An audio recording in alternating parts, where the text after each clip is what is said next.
महाशिवरात्रि। लोग कहते हैं यह शिवजी की शादी की सालगिरह है, लेकिन सच कहूं यह आधी अधूरी बात है। ये रात सिर्फ जश्न की नहीं बल्कि उस खौफनाक अंधेरे की गवाह है जब पूरी दुनिया खत्म होने की कगार पर थी। एक ही रात में 3 ऐसी घटनाएं घटी जिन्होंने ब्रह्मांड का नक्शा बदल दिया। जरा सोचिए, एक तरफ शादी की शहनाइयां थीं, तो दूसरी तरफ मौत का जहर, और तीसरी तरफ एक ऐसी आग थी जो ब्रह्मा और विष्णु का घमंड चकनाचूर कर रही थी। अगर आप यह वीडियो 16 फरवरी से पहले देख रहे हैं तो सावधान हो जाइए, क्योंकि आज हम शिवलिंग के प्रकट होने की वो कहानी सुनेंगे जिसे सुनकर आपके रोंगटे खड़े हो जाएंगे। कहानी पर आते हैं। एक बार ब्रह्मा जी और विष्णु जी में युद्ध छिड़ गया। दोनों लड़ रहे थे कि मैं महान हूँ। नहीं, मैं तुमसे ज्यादा महान हूँ।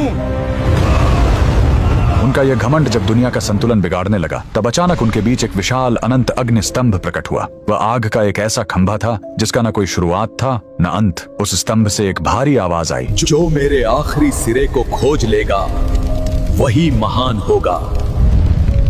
ब्रह्मा जी हंस बनकर ऊपर उड़े और विष्णु जी वराह बनकर नीचे गए। हजारों साल बीत गए, विष्णु जी को अंत नहीं मिला। उन्होंने अपनी हार मान ली, लेकिन ब्रह्मा जी ने वापस आकर झूठ बोला कि उन्हें अंत मिल गया है। उसी पल उस आग से काल भैरव प्रकट हुए और सजा के तौर पर उन्होंने ब्रह्मा जी का वो सिर काट दिया जिससे उन्होंने झूठ बोला था। उनका अहंकार टूट गया। चूंकि शिव जी आग के रूप में आए थे, वो बहुत गर्म थे। तब देवताओं ने उन्हें शांत करने के लिए उन पर जल और दूध चढ़ाया। यही वो पहला दिन था जब शिवलिंग पर रुद्राभिषेक की शुरुआत हुई। लेकिन कहानी यहीं खत्म नहीं होती। एक बार जब देवता श्रीहीन यानी कमजोर हो गए थे, तो अपनी शक्ति वापस पाने के लिए समुद्र मंथन हुआ। सबको उम्मीद थी अमृत की, लेकिन निकला क्या? हलाहल विष। पूरी दुनिया जलने लगी। तब फिर वही भोलेनाथ आगे आए। संसार को बचाने के लिए उन्होंने उस उबलते हुए जहर को पी लिया और अपने कंठ में रोक लिया। जहर की गर्मी से शिवजी का शरीर तपने लगा। उस जलन को शांत करने के लिए सभी देवताओं ने उन पर पूरी रात गंगा जल, दूध और बेलपत्र चढ़ाया। उन्हें नींद न आ जाए इसलिए पूरी रात देवताओं ने गीत गाए और जागरण किया।